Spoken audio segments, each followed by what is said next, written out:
मुंबई के दहिसर पूर्व गांव देवी मंदिर में मराठी भाषा को शास्त्रीय भाषा का दर्जा मिलने पर दहिसर पूर्व में जल्लोष मनाया गया। दहिसर विधानसभा की विधायिका मनीषा चौधरी द्वारा ढोल ताशा के साथ आनंद उत्सव करके मनाया गया।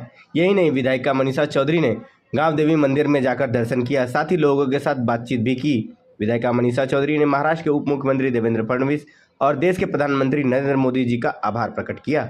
आमच्या सुवर्ण अक्षराने लिहिण्यासारखा आजचा दिवस आहे की शिवरायांच्या महाराष्ट्रामध्ये, त्याचबरोबर फुले आंबेडकरांच्या महाराष्ट्रामध्ये, सावित्रीबाईंच्या महाराष्ट्रामध्ये आज सर्वांना आनंद असा झाला आहे की ज्याची वाट आम्ही वर्षानुवर्ष बघत होतो।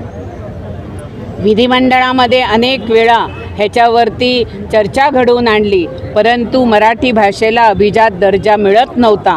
पण देशाचे यशस्वी पंतप्रधान नरेंद्र मोदीजींनी महाराष्ट्र राज्याच्या आमच्या मराठी भाषेला अभिजात दर्जा दिला। ह्याबद्दल आम्ही मोदी साहेबांचं तर स्वागत करतोय, परंतु यासाठी प्रयत्न करणारे राज्याचे मुख्यमंत्री एकनाथजी शिंदे साहेब, उपमुख्यमंत्री देवेंद्रजी, त्याचप्रमाणे अजितदादा, आमचे आशिष शेलारजी, सर्व आमचे नेते आणि आमच्या महायुतीच्या सर्व नेत्यांचं मी अभिनंदन करते।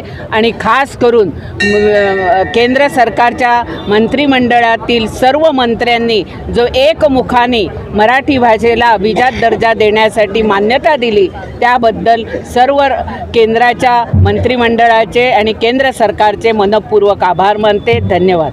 नवरात्रीच्या पहिल्या दिवशी अशा प्रकारचा निर्णय आला, त्याच्याबद्दल हिंदूंच्या राज्यामध्ये नवरात्रीला महत्त्व आहे आणि हिंदुत्वाच्या ह्याच्यावर राज्य करणारे मोदी साहेब ह्यांनी सुद्धा पहिल्या नवरात्रच्या माळेला करून दाखवलं।